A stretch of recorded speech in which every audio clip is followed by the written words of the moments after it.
Nobody expects anything like this to happen, let alone the attention that it's gotten. It's very surreal. Can you tell us a little bit about your daughter?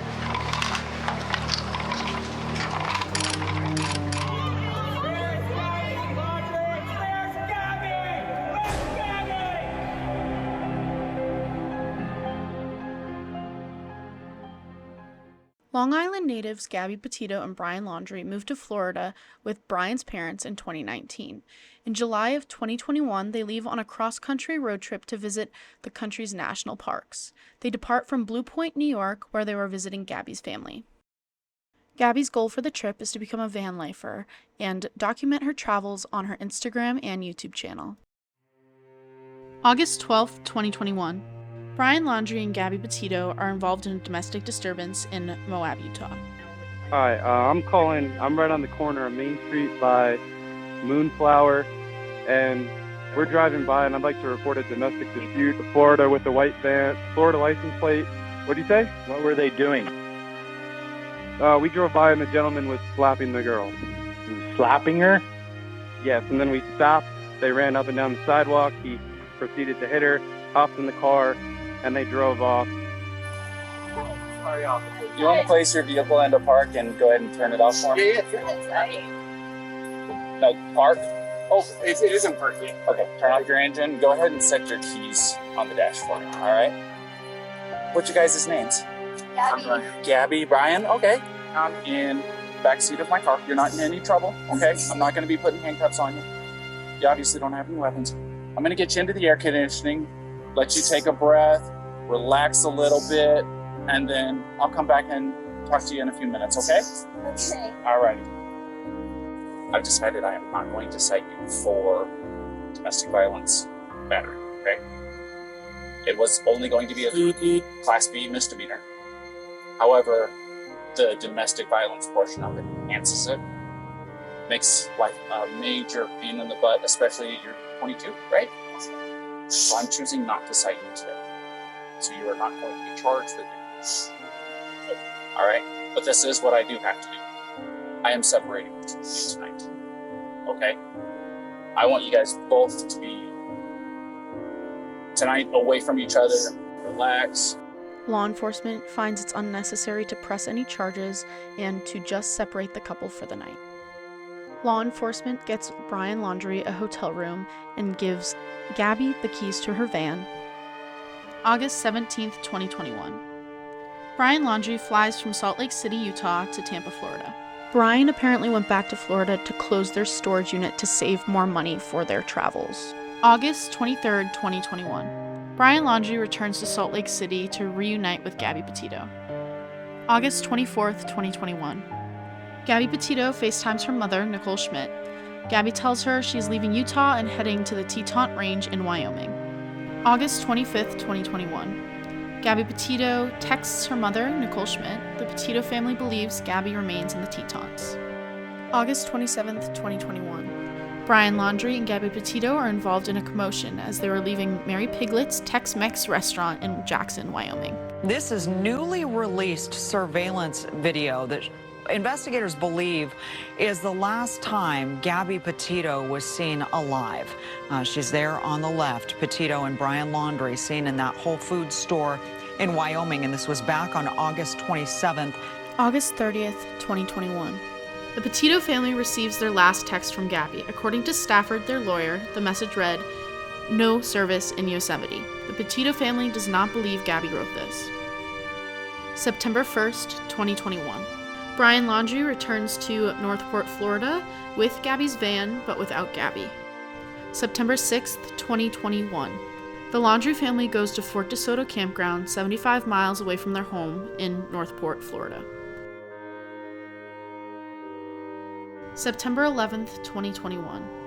Nichole Schmidt reports Gabby Petito missing. Both the Petito family and law enforcement plead with the Laundries to cooperate in the investigation. The one person who can help the most is not talking. This girl right here, this is what matters. That is it. Anything else, it comes second to this. September 17th, 2021. The Laundries request law enforcement to their home. When police arrive, Brian's parents tell them Brian went for a hike on September 14th, but never returned. They call the police and say, we want to talk to you, but we don't want to talk about Gabby. We want to talk about Brian. Brian has now disappeared. In October, the family attorney for the Laundries stated that with further communication with the FBI, Brian's parents now believe Brian left for the hike on September 13th, not September 14th, as they originally reported. The Northport Police Department made a statement saying that they mistook Roberta Laundrie for Brian Laundrie and had been following her instead of him. September 18th, 2021, Northport, Florida. Northport police say authorities are conducting a search for Brian Laundrie at the Carlton Reserve, a nature area with more than 80 miles of hiking trails in Venice, Florida. Roughly 50 law enforcement officers from 5 local agencies and the FBI started searching for Brian Laundrie. September 18th, 2021, Grand Teton National Park. The FBI announces the agency and its partners are conducting ground surveys in Grand Teton National Park relevant to the Gabby Petito disappearance. According to Gabby's family, they believed that she was in the Grand Teton National Park, as that was her last communication with them on August 30th. In September of 2021, the Bethune family was editing a vlog that they were planning to post later that week, and it was from August 27th in the Tetons. They noticed that there was a white van similar to Gabby's in the left-hand corner, and decided to send a tip to the FBI. September 19th, 2021. With the new knowledge, the FBI then moved their search to where the video was taken. On September 19th, 2021, Gabby Petito was found 900 yards away from where this video was taken. Earlier today, human remains were discovered, consistent with the description of Gabby Petito. After more than a week of searching, authorities say they've found a body consistent with the description of missing 22-year-old Gabby Petito.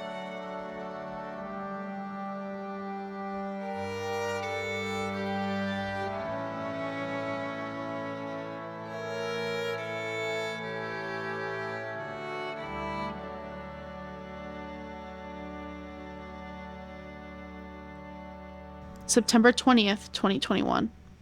The parents of Brian Laundrie are questioned at their home by the FBI. Christopher and Roberta Laundrie are escorted from their home and return after federal agents execute a search warrant. Authorities search the home for hours. Police say they have exhausted all search avenues at the nature reserve, and the search area has shifted. September 23rd, 2021. The FBI released a federal warrant for Brian Laundrie's arrest. Brian Laundrie is suspected of using a debit card and PIN for accounts that do not belong to him for charges of more than $1,000 sometime between August 30th and September 1st. September 25th, 2021. Joe Petito tweeted the Gabby Petito Foundation. No one should have to find their child on their own. We are creating this foundation to give resources and guidance on bringing their children home. We are looking to help people in similar situations as Gabby. # Gabby Petito. GabbyPetitoFoundation.org. September 26th, 2021, Gabby Petito's memorial service. Just to be clear, Gabby had 4 parents. They weren't step parents. She had 4 parents that genuinely loved her as if she was her own. And this man is one. September 28th, 2021. From the moment Nichole called to report that Gabby was missing, the worst fears of any parent played out before our eyes. That nightmare became a reality when the Grand Teton search and rescue team located their beautiful daughter. We're just hoping that through our tragedy with losing Gabby, that in the future that some good can come out of it, that we can help other people that may be in a similar situation, reach out to these other organizations that do similar things and find out what's missing. You know, what can we do to fill that void? What can we do to help people? Just from the Aware Foundation alone and reaching 2 million people, they told us that other law enforcement agencies are now starting to look back at other missing persons cases and starting to reinvestigate them and look into them. And we're just hopeful that we're able to help people in the future, you know, just try to get through something similar. October 4th, 2021.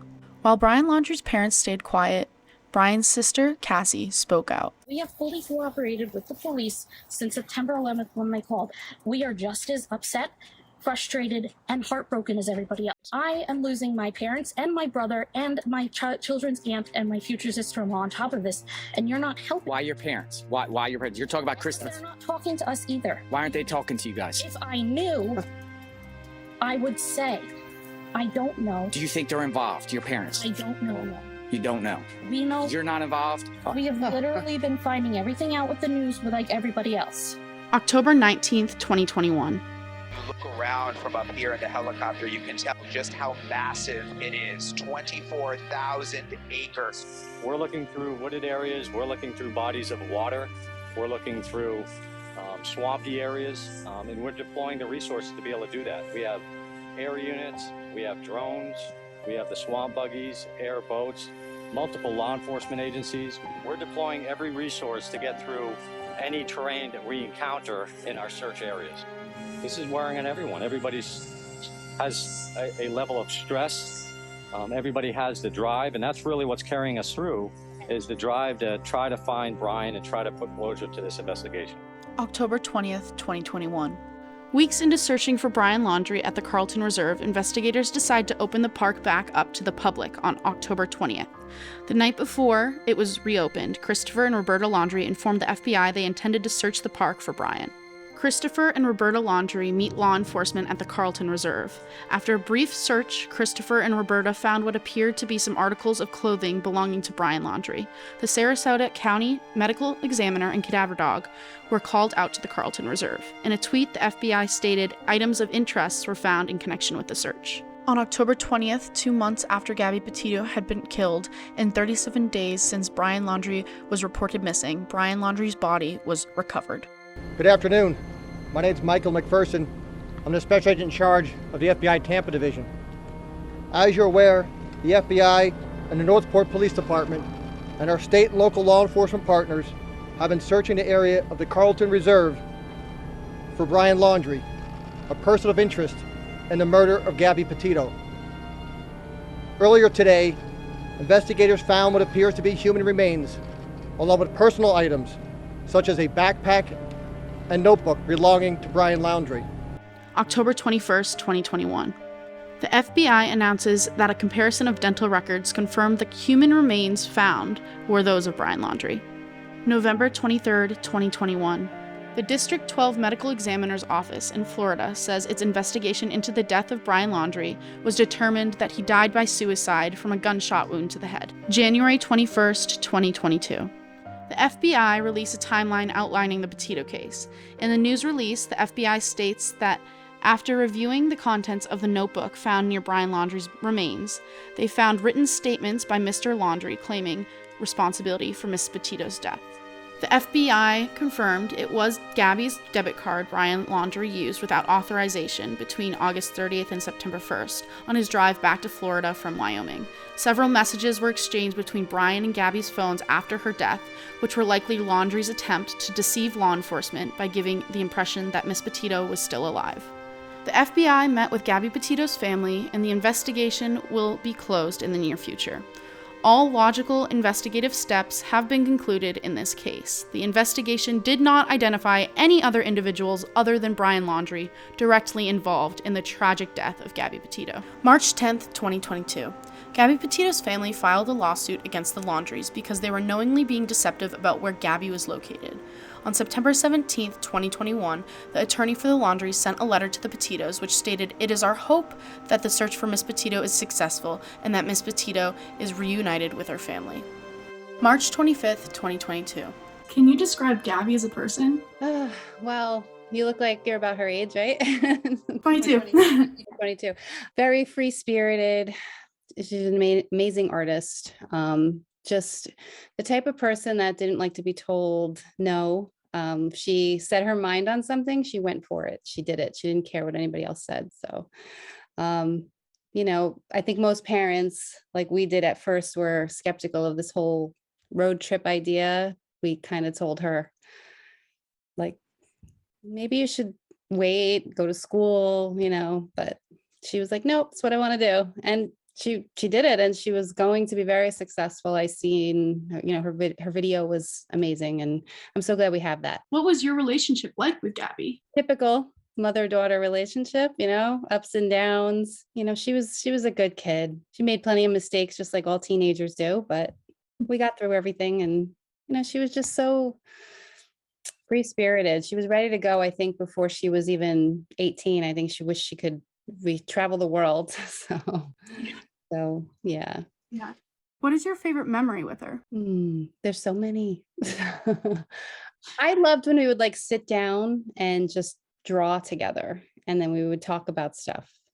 That was just something simple, because I was an artist as well. So it was nice to be able to connect that way. I would love to talk about the Gabby Petito Foundation. Can you describe the purpose of the foundation? I instantly knew I needed to do something, because I know that there's probably thousands of other people in similar situations, and people need help. And I wanted to prevent this from happening to someone else. So I think our goal is to eventually have education in all the schools and for prevention of this happening. Let's teach the kids young how to have value and self-worth, and learn how to be treated and how to treat others, just down to kind of the mental health aspect of it. That's our biggest goal, is prevention. And we want to help missing people as well. What we went through to report her missing was a struggle. I know that we're not the only ones to report somebody missing who's an adult, who doesn't have a medical issue or a mental health issue.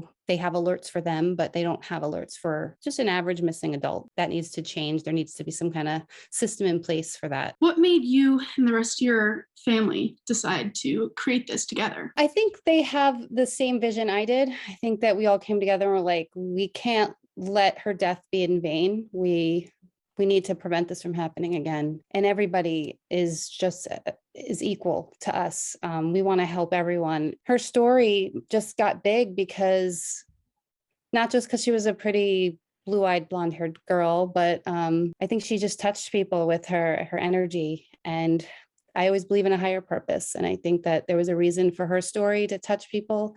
We've already gotten so many messages and letters from people that say that Gabby has helped them. Not necessarily that we have, but even just Gabby helped them. So we're very proud of that. What are your hopes for the future of the foundation? I have big dreams. I think it's going to be a lot of work and take a lot of years, but I'm very patient. I think one day I'd like to have a Gabby's house, like a domestic violence shelter, maybe nationally or maybe worldwide even, would be amazing. I have this vision of, my husband joining forces with search and rescue teams across the country and just being out there helping those people. He's a fireman, so that's his thing.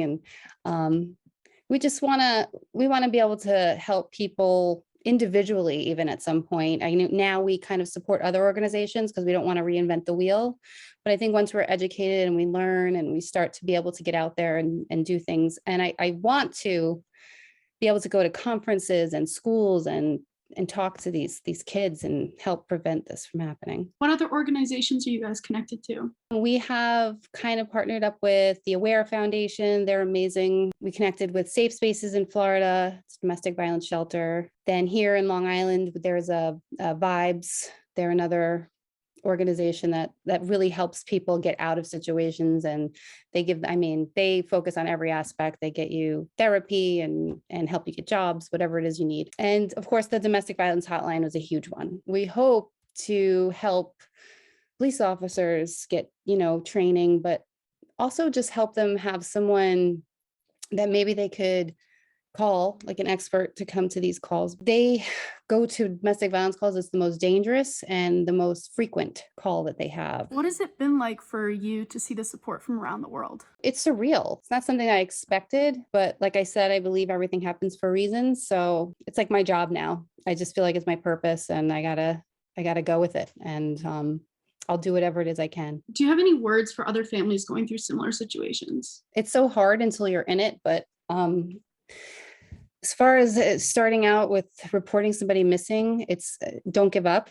You have to kind of be your own advocate. You have to get out there, post the pictures, just don't stop, don't listen to, if one police officer or detective says no to you, just keep going and somebody will listen. We had that It took a few days, but we had a wonderful detective finally listen to me and take my story. That night, they found out what was going on. So it just keep going. And if you lose someone to domestic violence, it's not easy. Just, you got to try to move forward and see where you can maybe help others in some way. Maybe you can share your story. If that, it's as simple as that, sharing your story and looking back and saying, did I see red flags? If you could share stories of red flags, it can really help other people. In your opinion, what made Gabby's case gain the attention it has? It's so hard to answer that. I think a lot of it had to do with the circumstances and me pushing it out so quickly on social media. I think I was really just,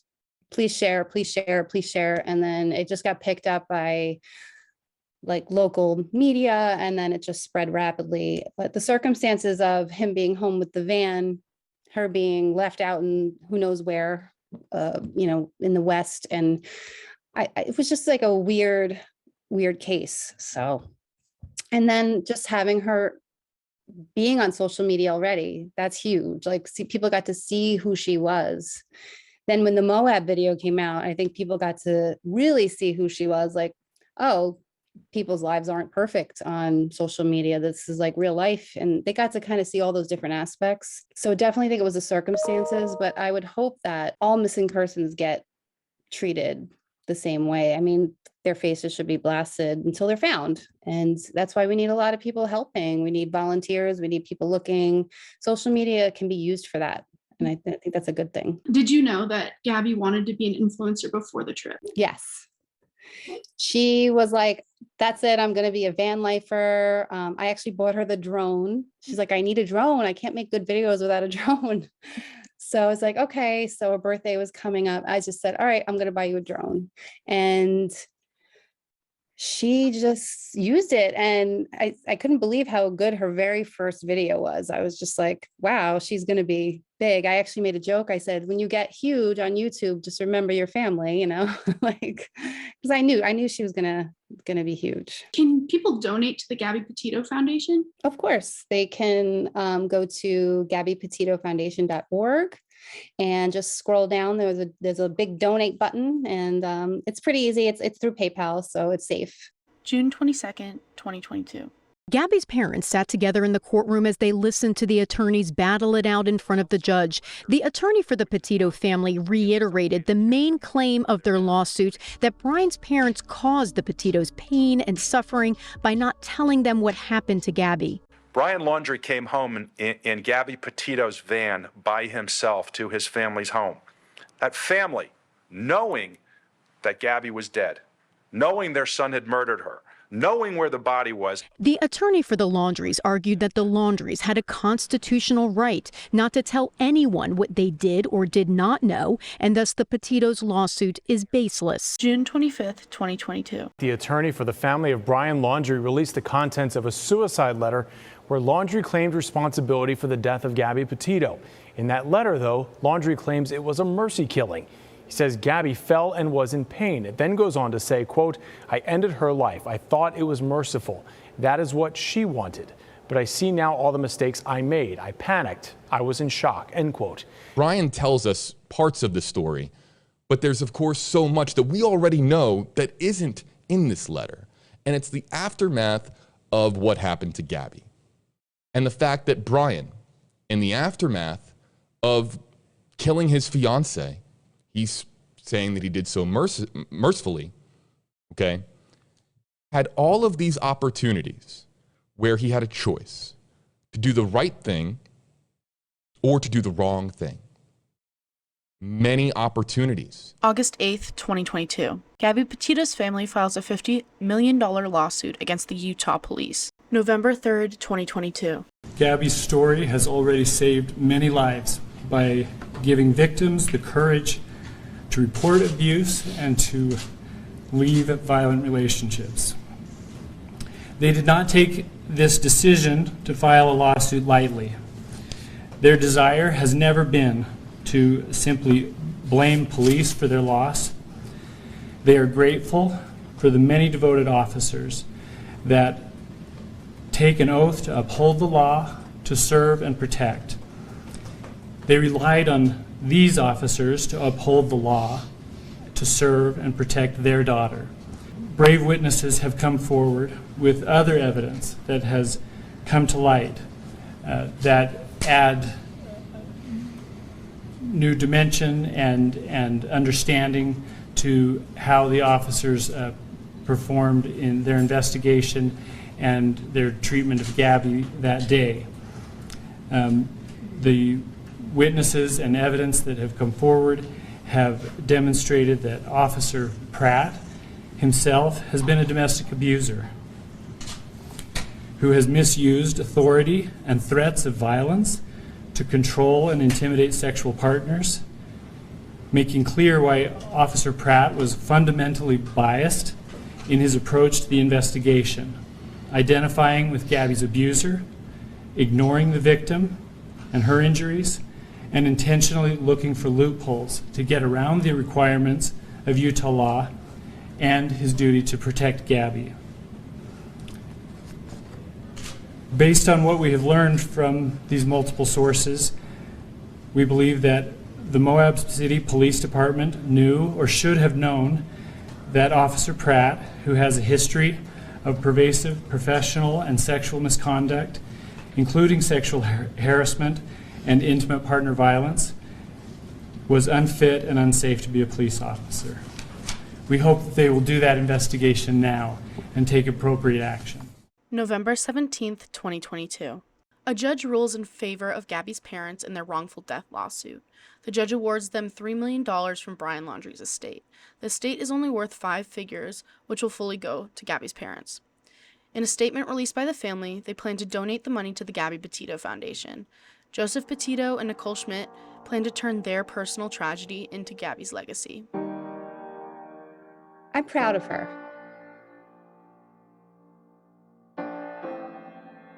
Her purpose for living such a short life, everything was meant to be to save other lives. I have to look at it that way. I can't just focus on being angry and sad all the time. I have my moments, but you know, it's amazing that she's not here and she's helping people. She could be saving lives, really. It's what's down to it. It's amazing.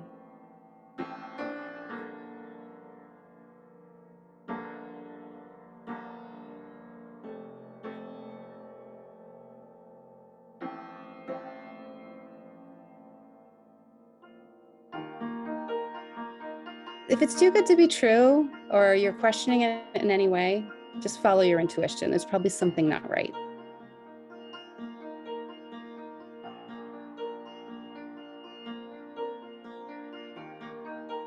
Her legacy is going to be saving lives, changing the way the system works to help prevent this from happening. So we got a lot of big things to do.